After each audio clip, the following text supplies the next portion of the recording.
Et même si ça paraît inconcevable aujourd'hui pour la plupart d'entre vous à ce point, mais que si dans le court terme, nous ne mettons pas en place un nouveau système de Bretton Woods comme l'avait originellement, en avait l'intention Roosevelt à la base, la- l'orientation du monde vers des conflits toujours plus globaux est inévitable à un niveau stratégique et il y a des menaces d'escalade justement dans une grande guerre, une nouvelle troisième guerre mondiale et qui pourrait mener à l'extermination de l'espèce humaine au regard des armes nucléaires que nous possédons aujourd'hui. Ce sera évidemment, ce sera différent.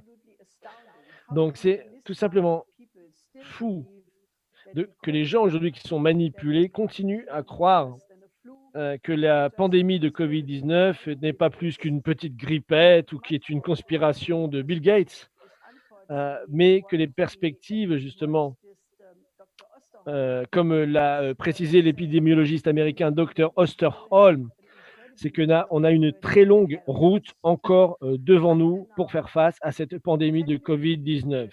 Jusqu'à aujourd'hui, 10 millions de personnes ont été infectées et presque un demi-million sont morts du Covid-19. Et on n'est pas encore au pic de la première vague.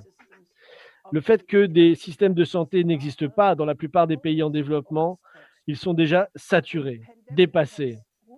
Cette pandémie a exposé brutalement le fait que le système économique néolibéral ne dépend pas simplement sur la production de la manœuvre pas chère dans les pays du tiers-monde, mais qu'il a même créé aux États-Unis, en Europe, des conditions d'esclavage modernes dans le travail, comme on l'a vu par exemple dans les épidémies qui ont éclaté dans les abattoirs, par exemple. Cette faillite économique a jeté la lumière sur la fragilité de ce que l'on a appelé la globalisation, la mondialisation. Aux États-Unis, 40 millions d'emplois ont été perdus en 3 mois.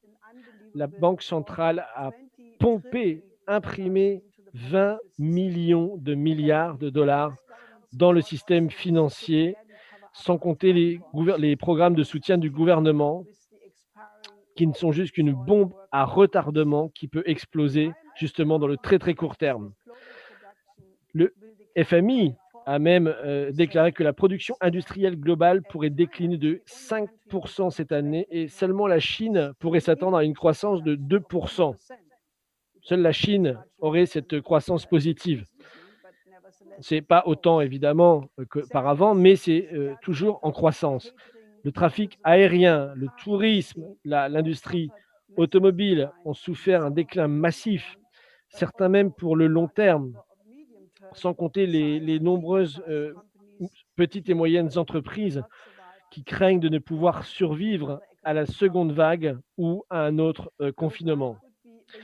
Le résultat sera une augmentation massive du chômage, de la pauvreté, la déflation des prix, alors qu'au même moment, nous aurons des banques centrales qui vont créer sans arrêt des liquidités, des bulles hyperinflationnistes. Le renflouement des grandes corporations systémiques et des banques systémiques, ainsi que les politiques explosives de bail-in, c'est-à-dire de saisie de l'épargne des citoyens, vont créer un environnement de désespoir quand les gouvernements seront obligés de les mettre en place et accélérera le processus d'effondrement du système financier global. Un plongeon dans le chaos et l'anarchie pourrait s'en suivre. Au même moment, la continuation de la politique actuelle ne va pas simplement augmenter le taux de mortalité de la pandémie, mais rien n'est non plus fait ou mis en place aujourd'hui pour contrecarrer les catastrophes alimentaires en cours.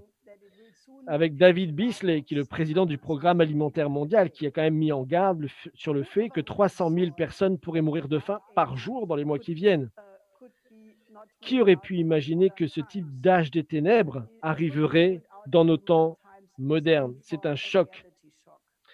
C'est un choc de la réalité que nous vivons actuellement. Et enfin, l'hédonisme qui ont confondu, on l'a vu dans les manifestations, qui mélangent la liberté et la liberté et leur propre individualisme, et la réminiscence en fait des flagellants et de ce qu'on peut voir des peintures du XIVe siècle, par exemple de Boccaccio sur l'Âge des Ténèbres ou les peintures de Bruegel. Face à ça, les services secrets britanniques ont mis en place un plan pour se débarrasser du président Trump par un coup, soit par une destitution, un assassinat, comme, rappelez-vous, l'avait annoncé Le Spectateur, le journal britannique, le 21 janvier 2017, qui appelait à faire un coup à la Maïdan contre le président, contre le président américain, le coup de Maïdan, rappelez-vous, en Ukraine. Donc l'instrumentalisation hein, des résultats du meurtre qui est du George Floyd aux États-Unis, par les groupes violents financés par George Soros, est une part de cette campagne contre le président. La raison est que ce système establishment néolibéral et les médias mainstream des deux côtés de l'Atlantique ont déclenché des hostilités permanentes contre le président américain, car il ne s'attendait pas à sa première victoire et surtout, il ne s'attendait pas à ses intentions et ses déclarations pour développer des bonnes relations avec la Russie et dans l'intention avec la Chine également. Et bien sûr, et la promesse de Trump de mettre fin aux guerres sans fin, justement, de ses prédécesseurs et de ramener les troupes américaines aux États-Unis ne plaît pas à beaucoup de monde. Donc, on a eu cette chasse aux sorcières de 3 ans et demi contre Trump en disant la Russie, la Russie, la Russie, c'est la Russie, Trump. Alors que toutes les preuves, il n'y avait aucune preuve justement qui était présentée alors qu'il voulait lancer une politique de destitution du président américain. Et maintenant, ils ont lancé la Chine, Chine, Chine. Et on attaque la Chine matin, midi et soir, mais il n'y avait pas plus de réalité derrière les attaques contre la Chine qu'il n'y en avait derrière le Russiagate et les attaques contre la Russie. Donc les représentants de ce système néolibéral ne sont pas prêts à considérer que les conséquences brutales de leur politique pour la majorité de la population a déclenché une vague sociale de manifestations à l'échelle internationale, comme on l'a vu avec le Brexit, la victoire de Trump, les manifestations de masse au Chili, les gilets jaunes en France. Et cet establishment, ces élites, n'est pas du tout intéressé à découvrir la vérité, simplement en contrôlant les masses, comme veut le faire Mike Pompeo, ou le principe de Pompeo, comme il a dit dans son discours au Texas, je cite, « J'étais directeur de la CIA. J'étais directeur de la CIA.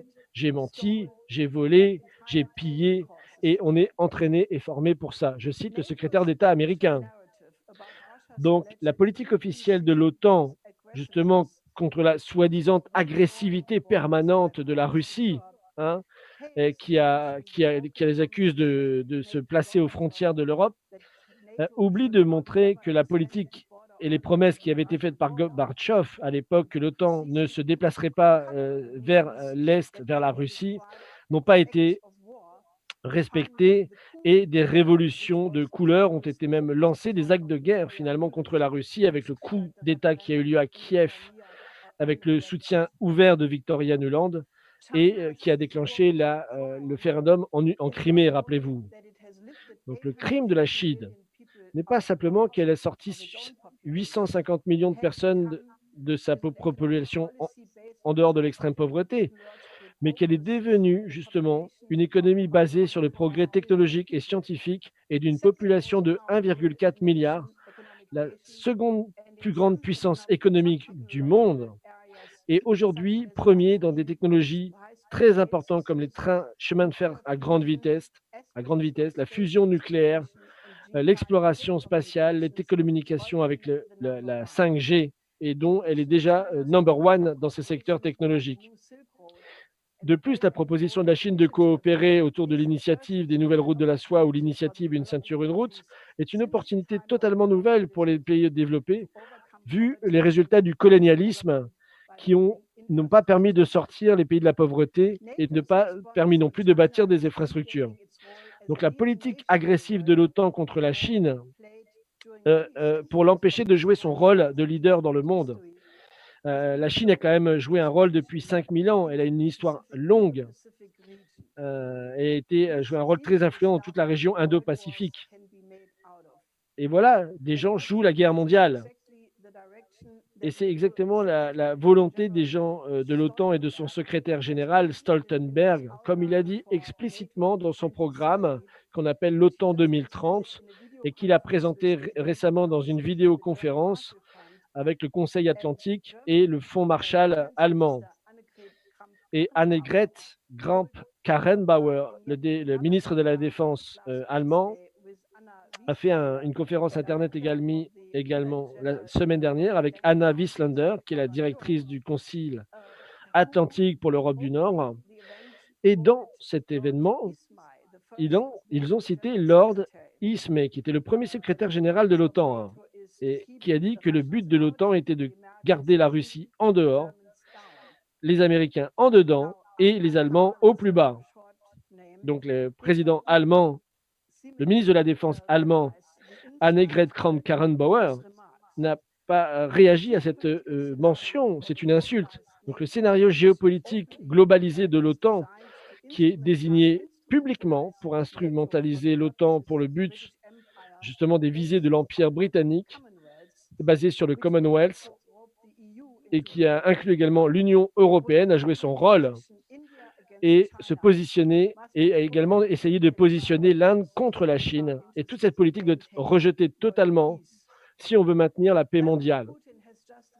Le président Poutine vient justement d'écrire, pour l'occasion du 75e anniversaire de la fin de la Seconde Guerre mondiale, un article choc, totalement choc, sur la préhistoire de la Seconde Guerre mondiale et les causes réelles de la Seconde Guerre mondiale. Et il a appelé toutes les nations à rendre publics tous les documents historiques classifiés de cette période jusqu'à aujourd'hui. Et comme ça, de pouvoir étudier les causes des grandes catastrophes de l'histoire de l'humanité jusqu'à aujourd'hui. La leçon qu'on pourrait éventuellement en tirer, c'est d'éviter d'avoir une plus grande catastrophe encore aujourd'hui. Et Poutine a écrit ça dans un ton très, très personnel. Il parle de la souffrance de sa propre famille, de l'importance très importante du 22 juin pour la population de Russie, le jour où la vie s'est arrêtée complètement. Et ensuite, le 8 mai, l'anniversaire justement de la victoire de la grande guerre patriotique, qui est le jour le plus important de férié en Russie. 27 millions de personnes ont perdu leur vie du côté russe dans la Seconde Guerre mondiale. Donc la population russe ne s'est jamais rendue face aux menaces et aux attaques énormes qu'avait menées Hitler. Comme Napoléon, qui avait également fait toute cette longue ligne de défense dans l'inhospitalier hiver russe, et son armée a été également décimée. Et l'évacuation des capacités industrielles à l'Est, toutes les capacités industrielles à l'Est à partir de 1941 ont permis à l'Union soviétique de surpasser les productions militaires des nazis en simplement une année et demie. Mais la vision à très très court terme du diktat du traité de Versailles, le soutien à Hitler des membres de l'aristocratie et de l'establishment des deux côtés de l'Atlantique et le pacte de Munich, qui était qu'on appelle en Russie la trahison de Munich, hein, est considéré comme le vrai déclencheur de la Seconde Guerre mondiale. Parce que c'était à ce moment-là où non seulement on a essayé d'apaiser Adolf Hitler, mais aussi on a divisé justement, on a fait des calculs géopolitiques totalement de sang-froid, que Hitler allait s'engager sur le front de l'Est et ils font que l'Allemagne nazie et l'Union soviétique allaient s'entre-déchirer et s'effondrer l'un l'autre. On n'avait pas pensé, on a fait ce calcul-là.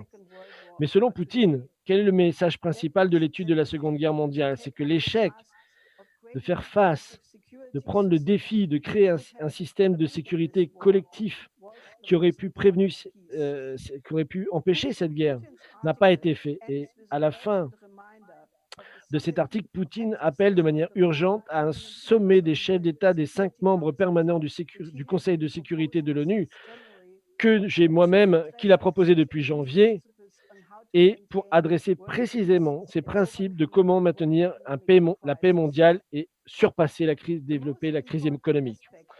L'aspect le plus important de cela, c'est qui mettra les États-Unis, la Russie et la Chine autour d'une même table pour négocier les principes qui doivent être la base à une nouvelle politique internationale si l'humanité a décidé d'éviter de se détruire et de s'auto-éliminer elle-même. Et après-midi, après le long échange téléphonique entre Poutine et Macron, Macron a dit de faire une Europe de Lisbonne à Vladivostok, qui est pas simplement la perspective d'une intégration de l'Union européenne dans l'Union économique eurasiatique, de l'initiative Une ceinture, une route, mais aussi de l'établissement, de la mise en place d'une architecture de sécurité commune, justement basée sur les intérêts économiques mutuels. Donc, toutefois, si on doit faire face aux défis gigantesques qui sont devant nous, la pandémie, l'économie, la crise économique, les chocs sociaux qui vont arriver, qui vont détruire des grandes parties de la population et des institutions dans de nombreux pays à travers le monde, on doit faire plus. Évidemment, la coopération entre les États-Unis et la Chine, comme les deux plus grandes économies mondiales, est évidemment indispensable, est essentielle. Et même si ça apparaît immédiatement comme quelque chose d'insurmontable, parce que les tensions sont très très fortes entre les États-Unis et la Chine, mais doivent être remplacées par une coopération sur les buts communs de l'humanité. Qui, si ce n'est les gouvernements des plus puissantes économies du monde, les pays qui ont des grandes populations, le potentiel militaire le plus abouti, qui, à part cela, peuvent résoudre le problème? Les Bolton doivent être dégagés des gouvernements et remplacés par des responsables politiques qui sont capables de trouver, dans différentes étapes culturelles, en respectant la culture des autres, des points de convergence pour la coopération à un niveau supérieur. Benjamin Franklin et son admiration pour la philosophie confucéenne et Sun Yat-sen, qui est orienté vers l'idéal de la République américaine, sont des meilleurs conseillers que Gene Sharps et son livre Comment commencer des révolutions, ou Samuel Huntington et ses pamphlets différents. Donc, on doit définir un avion, une sorte, avec les solutions pour résoudre ces problèmes disparates. Il y avait un philosophe qui est né au XVe siècle, qui est très connu en Russie comme, Nikolai Kuzansky, Nicolas of Cusa, Nicolas de Cuse, qui a développé exactement cette méthode de pensée, la coïncidence des opposés, coincidentia oppositorum.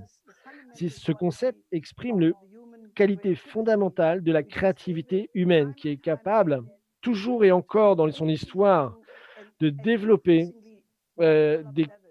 des solutions à des niveaux supérieurs de développement, à des niveaux sans cesse supérieurs, où les conflits ne peuvent pas être résolus à un niveau inférieur. Ça peut être simplement la mise en place d'un système de crédit qui fournira justement à l'économie les moyens pour la relance de l'industrialisation et ainsi le vrai développement de toutes les nations de la planète. Tout le travail de la vie de mon mari, malheureusement décédé, Lyndon LaRouche, a été entièrement consacré à achever ce but. Il a développé son premier plan d'industrialisation pour l'Afrique en 1976, le plan Oasis pour le Moyen-Orient en 1975, le plan de développement de 40 ans pour l'Inde en collaboration avec Indira Gandhi, l'opération Juarez avec Lopez Portillo pour l'Amérique latine, un plan de 50 ans pour tout le bassin pacifique et enfin le pont après l'effondrement de l'Union soviétique, le projet de pont terrestre eurasiatique comme une pièce majeure pour le 21e siècle à venir. Ça, c'est la base pour créer 1,5 milliard d'emplois dans le monde pour faire face à la crise financière. Cela devrait commencer avec la mise en place d'un système de santé global, moderne, dans chaque pays du monde pour faire face à l'actuel et aux pandémies futures, qui ne bénéficiera pas simplement aux pays pauvres, mais aux pays développés également, car il évitera des nouvelles vagues permanentes d'infections dans le monde. La plupart des pays aujourd'hui ont trop de gens non employés, au chômage ou très, très peu employés, qui peuvent être formés en tant que personnel médical et déployés partout dans ces centres médicaux.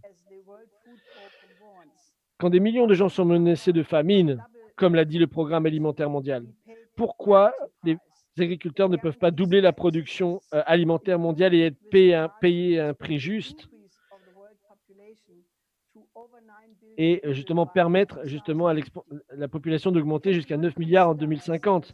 Est-ce qu'on ne peut pas se considérer comme en tant qu'espèce humaine unique, justement de construire ensemble des intérêts communs d'humanité avec la solidarité avec la population chinoise, comme elle l'a fait justement à Wuhan, dans la province de Hubei.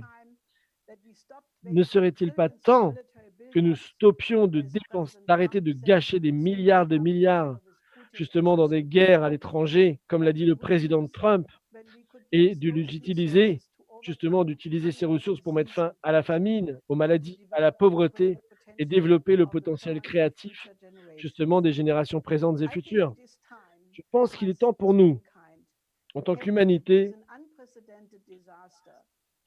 au moment où nous faisons face à un désastre sans précédent, de faire un saut qualitatif et de faire de ce 21e siècle le premier siècle réellement humain.